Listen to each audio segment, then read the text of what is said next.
Shalom Bapak Ibu, sesaat lagi Natal tiba Bapak Ibu. Hari ini saya ingin mengajak Bapak Ibu untuk merenungkan tentang kasih ya, makna dari kasih.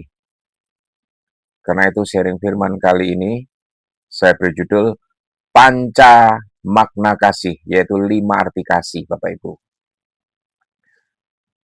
Kasih dalam maknanya yang paling dalam memang tidak berbentuk Bapak Ibu ya, tidak bisa ditimbang ini, tidak bisa difoto. Ia hidup sebagai getaran batin, sebagai rasa yang menggerakkan kehendak, mengubah sikap, dan melahirkan tindakan, Bapak Ibu.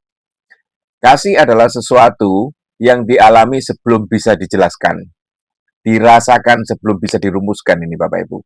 Alkitab pun tidak pernah mendefinisikan kasih dengan satu kalimat abstrak ya, melainkan menyatakannya lewat relasi, pengorbanan, dan kesetiaan, Bapak Ibu. Gambaran panca makna kasih atau 5 arti kasih yang saya ingin gambarkan sebagai 5 jari tangan, Bapak Ibu, adalah simbol yang sangat indah ini. Sederhana, tetapi syarat makna teologis dan eksistensial. Mari kita renungkan satu persatu, Bapak Ibu. Bukan sekedar sebagai lambang ini, tetapi sebagai manifestasi kasih yang hidup. Gitu. Nah, pertama-tama kita akan masuk ke dalam satu pembahasan tentang jempol tangan kita nih ya. Jempol itu melambangkan kasih orang tua, Bapak Ibu. Jempol adalah yang terkuat dan menopang genggaman ini. Tanpa jempol, tangan kehilangan daya cengkramnya. Kasih orang tua demikian pula adanya, Bapak Ibu. Kasih yang mendukung dari bawah sering tidak terlihat. Kasih yang bekerja sebelum kita sadar dan tetap ada, bahkan ketika kita tidak membalasnya, Bapak Ibu. Kasih yang tidak menuntut penjelasan atau ucapan terima kasih. Seperti jempol yang jarang diperhatikan, tetapi paling menentukan, kasih orang tua adalah fondasi hidup. Kasih yang lebih dulu hadir sebelum kita mampu mengasihi. Seperti seseorang yang dihibur ibunya, demikianlah aku akan menghibur kamu. Yesaya 66 ayat 13, Bapak Ibu. Nah, bagaimana dengan jari telunjuk? Jari telunjuk melambangkan kasih saudara dan sahabat. Jari telunjuk menunjuk arah. Ia tidak menggenggam, tidak mengarahkan. Kasih saudara dan sahabat bukan untuk memiliki, Bapak Ibu, tetapi untuk menuntun. Bukan untuk mengikat, tetapi menegur dan mengingatkan. Berani berkata benar, meski tidak selalu menyenangkan, Bapak Ibu. Sahabat sejati bukan hanya yang menemani tawa, tetapi yang menunjukkan jalan ketika kita tersesat. Telunjuk mengajar kita bahwa kasih juga bisa berbentuk koreksi yang jujur. Lebih baik teguran terang-terangan daripada kasih yang tersembunyi. Amsal 27 ayat 5. Jari kelingking, Bapak Ibu. Jari kelingking itu adalah lambang kasih kepada anak-anak. Jari kelingking adalah yang paling kecil dan paling rapuh. Tetapi ketika terluka, seluruh tangan ikut merasakan sakitnya. Kasih kepada anak, kasih yang melindungi kelemahan, kasih yang rela membungkuk, menunggu, dan sabar. Kasih yang merasa sakit ketika si kecil terluka, Bapak Ibu. Di sini kasih bukan soal kekuatannya, melainkan kepekaan. Anak-anak mengajarkan bahwa kasih sejati itu tidak selalu besar dan heroik, tetapi seringkali hadir di dalam hal-hal kecil yang setia, Bapak Ibu. Bagaimana dengan jari manis, Bapak Ibu? Jari manis itu melambangkan kasih pasangan hidup, Bapak Ibu. Jari manis adalah tempat cincin, simbol janji dan kesetiaan. Ia tidak paling kuat, tidak paling panjang, Bapak Ibu, tetapi dipilih. Kasih pasangan hidup adalah kasih yang dijelaskan, bukan sekedar dirasakan, Bapak Ibu. Kasih yang bertahan bukan karena sempurna, tetapi karena setia dan kasih yang belajar mengampuni, menyesuaikan dan bertumbuh bersama ini.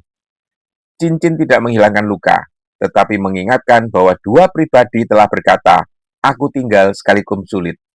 Kasih itu sabar, kasih itu murah hati, Bapak Ibu. 1 Korintus 13 ayat 4. Nah, di atas segalanya ada jari tengah, Bapak Ibu. Melambangkan kasih setia kepada diri sendiri. Ini merupakan satu ego yang ditebus ya Bapak Ibu ya. Jari tengah adalah yang paling tinggi, paling menonjol, simbol ego dan diri. Namun justru disinilah kasih paling sering gagal. Mengasihi diri bukan berarti memanjakan ego, tetapi menerima diri sebagai ciptaan Allah. Menundukkan ego agar tidak menjadi pusat segalanya. Jika jari tengah berdiri sendiri, ia menjadi tanda kesombongan, Bapak Ibu. Tetapi ketika selaras dengan jari-jari lain, ia menjadi kekuatan keseimbangan. Kasih yang sehat selalu dimulai dari apa yang ditransformasi, bukan ego yang dielu-elukan, Bapak Ibu. Kasihilah sesamamu manusia seperti dirimu sendiri. Matius 22 ayat 39, Bapak Ibu. Kelima jari ini berbeda fungsi, Bapak Ibu. Jempol, telunjuk, jari tengah, jari manis, kelingking. Ya, berbeda fungsi, berbeda peran, dan berbeda ukuran ya. Tetapi hanya bersama-sama mereka menjadi tangan yang utuh, Bapak Ibu. Demikian pula kasih. Kasih orang tua yang mengakar, kasih sahabat yang menuntun, kasih kepada anak yang melindungi, kasih pasangan yang mengikat, bahkan kasih kepada diri menjaga keseimbangan, Bapak Ibu. Kasih sejati bukan pekerjaan atau perasaan yang sesaat, melainkan kesediaan untuk hadir, memberi, dan berkorban dalam setiap relasi. Ia tidak berbentuk, Bapak Ibu, tetapi nyata, tidak terlihat, tapi terasa, tidak bisa dimiliki, tetapi bisa dibagikan. Itulah kasih, Bapak Ibu. Dan ketika tangan ini terulur kepada sesama, di sanalah kasih yang tidak berbentuk itu menjadi terlihat. Hari ini kita akan sejenak melibatkan kedua tangan dan ke-10 atau ke-5 pasang jari-jari kita untuk memperlihatkan cerminan perjalanan hidup kita. Mari Bapak Ibu, silakan tempelkan kedua tangan di depan dada seperti ini. Tautkan jempol dengan jempol, telunjuk dengan telunjuk Bapak Ibu, jari tengah dengan jari tengah, jari manis dengan jari manis, dan jari kelingking dengan jari kelingking, Bapak Ibu.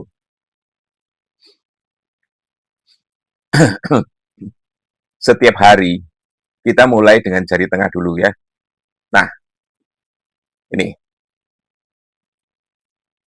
Jari tengah ini melambangkan diri kita, Bapak Ibu ya, atau ego kita ya. Mari kita tekuk kedua jari tengah kita ke bawah.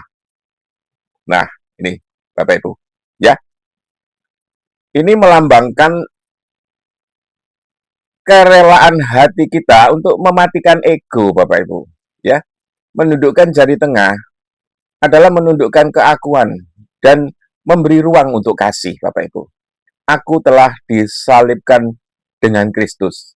Namun aku hidup, tetapi bukan lagi aku sendiri yang hidup, melainkan Kristus yang hidup di dalam aku. Galatia 2:20. Natal dimulai ketika ego kita berhenti dan Kristus mengambil kendali tempat kita di sana, Bapak Ibu. Itu. Ya. Nah, sekarang kita beralih ke jempol, Bapak Ibu ya. Kita beralih ke jari jempol ini, Bapak Ibu. Ini ya. Nah, ini. Jempol itu melambangkan orang tua kita, Bapak Ibu. Mereka yang pertama kali menyatakan sentuhan rasa kasih ketika kita lahir di dunia, ya. Menyerahkan dan mengorbankan segalanya agar kita terus bertumbuh, gitu. Nah, sekarang coba pisahkan kedua jempol ini. Pisahkan Bapak Ibu. Kedua jempol ini. Dalam posisi Jari-jari yang lain masih tetap dalam posisi melekat seperti ini. Pisahkan kedua jempol ini. Nah, bisa bukan, Bapak Ibu? Kita bisa melakukannya, Bapak Ibu. Ini melambangkan bahwa pada waktunya orang tua, orang-orang yang sangat kita kasihi, pada akhirnya akan meninggalkan kita. Entah oleh jarak, entah oleh waktu, bahkan bisa berarti oleh kematian atau kepergian mereka kembali kepada Bapa. Bahkan sebaliknya pun bisa terjadi, yaitu ketika kita sudah menikah, Bapak Ibu. Sebab manusia akan meninggalkan ayahnya dan ibunya, Kejadian 2 ayat 24. Karena kasih mereka begitu besar, namun mereka tidak akan selalu berjalan bersama kita sampai akhir, Bapak Ibu. Nah, sekarang kita perhatikan jari telunjuk kita, Bapak Ibu. Ya, jari telunjuk kita ini melambangkan saudara, sahabat, atau orang-orang yang terdekat, Bapak Ibu ya. Sekarang pisahkan kedua jari telunjuk ini. Sementara jari-jari lain itu masih tetap bertaut ya Bapak Ibu, dalam posisi demikian. Itu pun bisa dilakukan, bukan? Di dalam perjalanan hidup Bapak Ibu, saudara bisa berpisah jalan, sahabat bisa berubah arah, bahkan yang dekat bisa menjadi jauh Bapak Ibu. Ada teman yang mendatangkan kecelakaan, tetapi ada juga sahabat yang lebih karib daripada seorang saudara. Amsal 18 ayat 24. Tidak semua yang berjalan bersama kita hari ini kelak akan tetap bersama kita selamanya. Itu maknanya itu Bapak Ibu. Ya. Nah, sekarang jari jempol sudah, jari telunjuk sudah. Sekarang jari kelingking Bapak Ibu. Ini melambangkan anak-anak kita ya. Buah hati yang kita rawat dengan doa dan air mata ini Bapak Ibu. Nah, sekarang pisahkan kedua jari kelingking kita. Sementara jari-jari lain tetap berpaut. Bisa juga bukan? Karena anak-anak akan terus bertumbuh, Bapak Ibu, meninggalkan rumah dan menjalani panggilan hidup mereka sendiri. Anak-anak adalah milik pusaka Tuhan. Mazmur 127 ayat 3, Bapak Ibu. Mereka adalah titipan, bukan milik kita selamanya itu. Nah, sekarang perhatikan kedua jari manis kita ini, ya. Perhatikan ini Bapak Ibu ya. Ini melambangkan pasangan hidup kita, pasangan yang Tuhan persatukan dengan kita, Bapak Ibu. Sekarang coba pisahkan sepasang jari manis ini, sementara jari tengah tetap tertangkup ke bawah, dan jari-jari lain tetap tertangkut bersama. Apakah bisa, Bapak Ibu? Coba lakukan.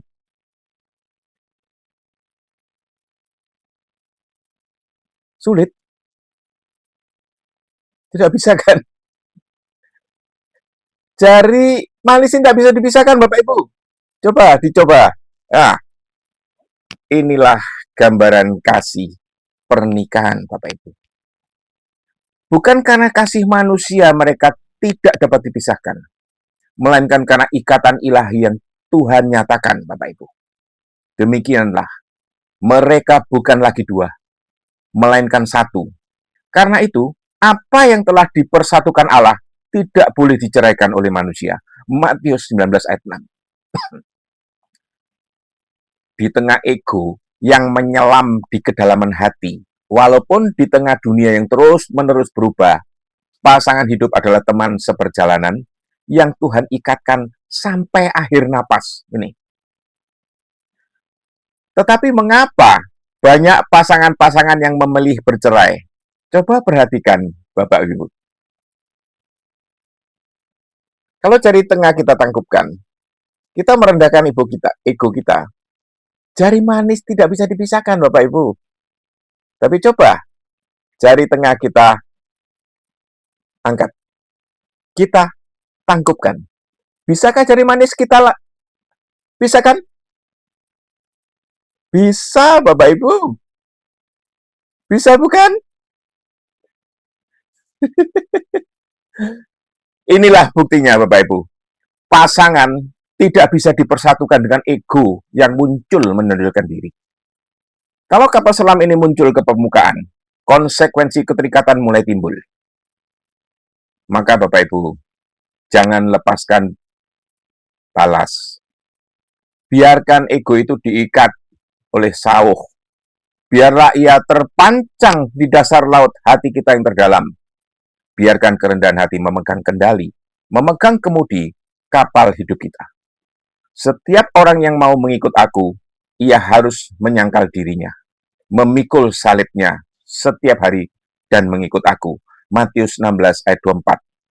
Satu ayat lagi Bapak Ibu, Galatia 5 ayat 16. Hiduplah oleh roh, maka kamu tidak akan menuruti keinginan daging. Roh Kudus membantu kita melawan keinginan daging atau ego kita, Bapak Ibu. Bapak Ibu yang terkasih, Natal mengingatkan kita bahwa di tengah semua hubungan yang bisa berubah dan berpisah, Yesus Kristus adalah satu-satunya yang setia sampai selamanya.